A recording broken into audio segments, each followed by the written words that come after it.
생각의 지혜 23일차 시작하도록 하겠습니다. 날짜가 거듭하고 책이 뒤로 넘어갈수록 내용이 좀 심오해지고 있습니다. 오늘의 주제는 성인, 현자, 그리고 구세주, 봉사의 법칙입니다. 어떻게 하면 성인이 되고 현자가 되고 구세주는 어떻게 해서 탄생했는지 조금은 이해할 수 있는 그런 내용인 것 같습니다. 우리 인간은 영적인 동물로 어차피 종교를 갖고자 하고 무언가를 믿고자 하는 의지로 태어났습니다. 자기 스스로 영적으로 승급시킬 수 있는 방법을 또 강구해보는 시간이 될 것 같습니다. 한번 읽어볼게요. 완벽하고 원만한 삶으로 나타나는 사랑의 정신은 존재의 절정이며 이 세상에서 지식의 최고 목적이다. 사람의 진실함은 그가 지닌 사랑의 크기와 비례하며 사랑의 삶을 살지 않는 사람은 진리에서 멀리 떨어져 있다. 편협하고 남을 비난하는 자들은 비록 그들이 가장 고상한 종교를 믿는다고 공언해도 아주 적은 정도의 진리를 가지고 있을 뿐이다. 인내를 실천하고 모든 관점의 주장에 침착하고 냉정하게 귀를 기울이고 모든 문제와 쟁점에 대해 사려 깊고 편견 없는 결론에 스스로 도달하고 다른 사람들도 그런 결론에 도달하도록 이끄는 사람이 최대한도로 진리를 소유하고 있다. 인간은 진리에 기반을 두어야 확고부동한 덕을 지니게 되고 자신의 격정과 감정과 변덕스러운 개성을 초월한다. 진리는 말로 표현할 수 없는 것이며 지성의 범위를 항상 초월한다. 진리는 실천을 통해 경험될 수 있을 뿐이며 결백한 마음과 완전한 삶으로 표현될 수 있을 뿐이다. 진리를 말로 증명할 수는 없다. 격정적인 사람이라도 혼자 있거나 평온할 때는 침착하고 참을성 있게 지내는 일이 별로 어렵지 않다. 마찬가지로 무자비한 사람도 남에게 친절한 대우를 받을 때는 온화하고 친절한 태도를 쉽게 유지할 수 있다. 그러나 어떤 시련이 닥쳐오더라도 인내심과 참을성을 유지하는 사람, 가장 힘든 상황에서도 극히 온유하고 친절한 사람만이 흠없는 진리를 소유하고 있는 것이다. 진리에 관한 공허하고 격렬한 논쟁을 그만두고 조화, 평화, 사랑, 선의에 이바지하는 것들을 생각하고 말하고 실천하도록 하라. 마음의 덕을 닦고 인간의 감정을 황폐하게 하며 세상에서 방황하는 영혼들의 앞길을 끝없는 밤처럼 어둡게 하는 모든 잘못과 죄로부터 영혼을 해방시키는 진리를 겸허한 자세로 부지런히 찾도록 하라. 말 한 줄이 엄청 길어서 좀 어렵게 느껴지는 부분이 있죠. 이걸 끊어내야 하는데 잘 안 되네요. 사랑의 법칙, 우주의 기초이자 원인이 되는 모든 것을 총괄하는 위대한 법칙, 즉 사랑의 법칙이 존재한다. 인간이 태어나서 늙고 병들어 죽는 과정을 윤회 속에서 거듭 반복하는 것은 이 법칙을 깨닫기 위한 영혼의 노력 때문이다. 그래서 이 법칙을 깨닫고 나면 고통은 멈추며 개성은 사라지고 육체적인 삶과 죽음은 파괴된다. 마음이 영원한 법칙과 하나가 되었기 때문이다. 제 개인적인 생각에 제임스 앨런은 영혼의 윤회에서 끝나셨을 것 같습니다. 그렇겠죠? 겸손은 위대함의 증표이다. 자아를 소멸시킬 뿐만 아니라 모든 사람에게 사심없는 사랑의 정신을 아낌없이 베푸는 성스러운 겸손으로 자신을 낮추는 데 성공한 사람만이 최고의 찬양을 받으며 인류에게 정신적인 모범이 된다.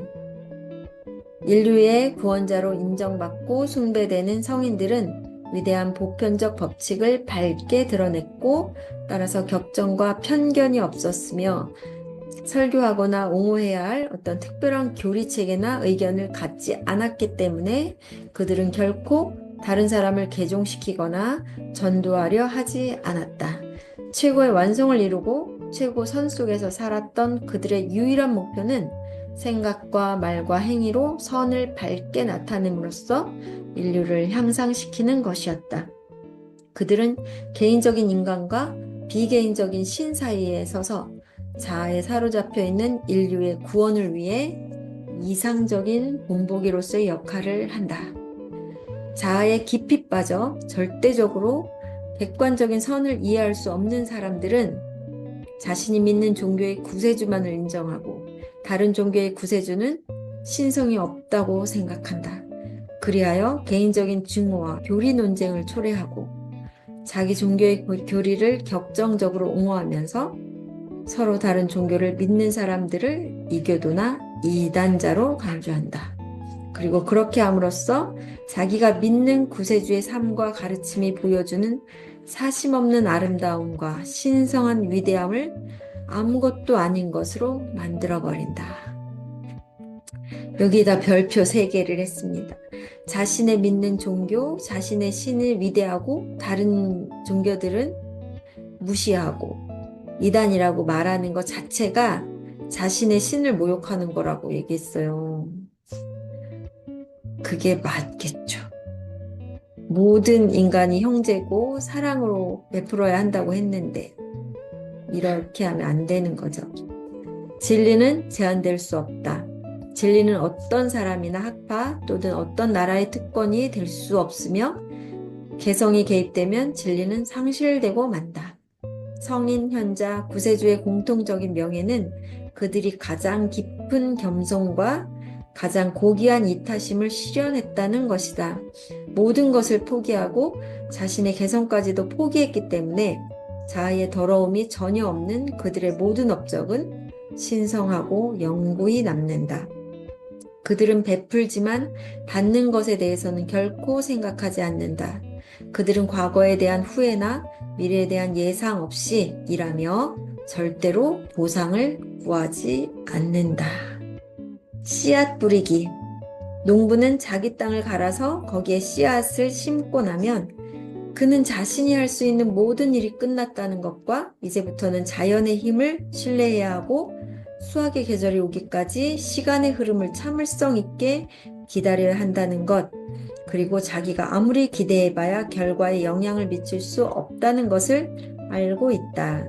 마찬가지로 진리를 깨달은 사람은 결과에 대한 기대를 전혀 하지 않고 선, 순수, 사랑과 평화의 씨를 뿌리는 사람으로 살아간다. 그는 적당한 때에 결실을 맺게 하는 위대한 법칙이 모든 것을 지배하고 있다는 것과 그 법칙은 보존의 근원이자 파괴의 근원임을 알고 있다. 선한 씨앗을 뿌리면 그 결과에 대해서는 내가 관여할 게 아니다. 자연이 한다라는 거죠. 깊이 생각하게 되는 부분인 것 같습니다.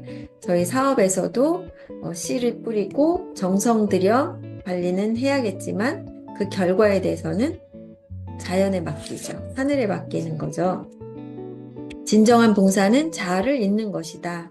자신의 이기심에 맞서 끊임없이 싸우고 모든 것을 포용하는 사랑으로 이기심을 대체하려고 노력하는 자는 그가 오두막집에 살든 부와 권력을 누리고 살든 혹은 설교를 하든 운둔 생활을 하든 누구나 성인이라 할 수 있다. 마지막 부분 쭉 읽어갈게요. 헛되고 어리석은 이여, 기도만 많이 해도 구원받을 수 있다고 생각하는 그대여. 죄에 얽매여 자신에 대해 그리고 자신의 일과 자신의 많은 희생에 대해 요란하게 떠들어대고 자신의 중요성을 과장하는 그대여. 그대의 명성이 온 세상을 채운다 해도 그대의 모든 업적은 먼지로 돌아갈 것이며 진리의 왕국에서 행해진 가장 작은 업적보다도 더 낮게 평가받는다는 것을 알라. 공동 선을 위한 업적만이 살아남을 수 있으며 자아의 업적은 무력하고 쉽게 소멸한다. 아무리 하찮은 일이라도 사리사욕 없이 기쁘게 희생을 감수하며 의무를 수행한다면 거기에 진정한 봉사와 영구적인 업적이 있다. 아무리 화려하고 외관상 성공적인 업적을 이루더라도 그것이 자아에 대한 사랑에 비롯된 것이라면 거기엔 봉사의 법칙에 대한 무지가 있으며 그 업적은 쉽게 소멸되어 버린다. 자신을 위한 일은 아주 작게 평가될 것이며 거의 평가되지 않을 거죠. 작지만 남을 위해서 한 봉사의 일은 크게 남게 된다. 진리의 말씀, 오늘 또 새겨드려야 할 것들이 굉장히 많습니다. 세상의 모든 경전들은 이 한 가지 교훈을 가르치기 위해 만들어졌으며 모든 위대한 스승들은 이 교훈을 반복해서 가르친다. 이타심을 경멸하고 이기심의 복잡한 길에서 비틀거리며 걷는 세상에게는 이 교훈이 너무 단순해서 이해가 되지 않는다. 아주 단순한 건데 실천하기 어렵다는 거죠. 순수한 마음은 모든 종교의 목적이며 신성의 시작이다. 공정한 방법으로 열심히 이익을 추구하는 사람은 상당한 재산을 얻는다. 천재적인 재능을 발휘하여 일하는 사람의 이름은 명성을 얻는다. 그러나 자아와 죄에 대항하는 무혈의 투쟁에서 사랑 때문에 희생적인 삶을 채택하는 사람에게는 그보다 더 큰 영광이 기다린다. 그리고 자아를 맹목적으로 숭배하는 자들에게 경멸당하면서 가시 면류관을 받아들이는 사람의 이마는 그보다 더 빛나는 명예로 감싸인다. 그리고 인간의 삶을 감미롭게 만드는 사랑과 진리의 길을 걷기 위해 열심히 노력하는 사람은 그보다 더 많은, 더 순수한 재산을 얻는다. 그리고 인류를 위해 잘 봉사하는 사람은 덧없는 명성을 버리고 그 대신에 영원한 빛, 기쁨과 평화, 그리고 영적인 불꽃의 예복을 취한다. 오늘도 굉장히 홀리하고 심오한 내용으로 마무리를 합니다. 중요한 건 그래요. 진리를 알수록 아주 단순하구나. 세상을 사는데 어렵고 힘들다는 얘기를 굉장히 많이 듣고 사는 요즘 세상에 이렇게 단순한 원리가 삶의 평온과 평화, 그리고 부를 함께 줄 수 있는 것이라는 것에 대해서 진실하게 받아들인다면 그것만큼 기쁜 일이 또 없지 않을까라고 생각하면서 오늘 마무리하겠습니다. 오늘도 건강하시고 행복하시고 화이팅 하세요. 화이팅!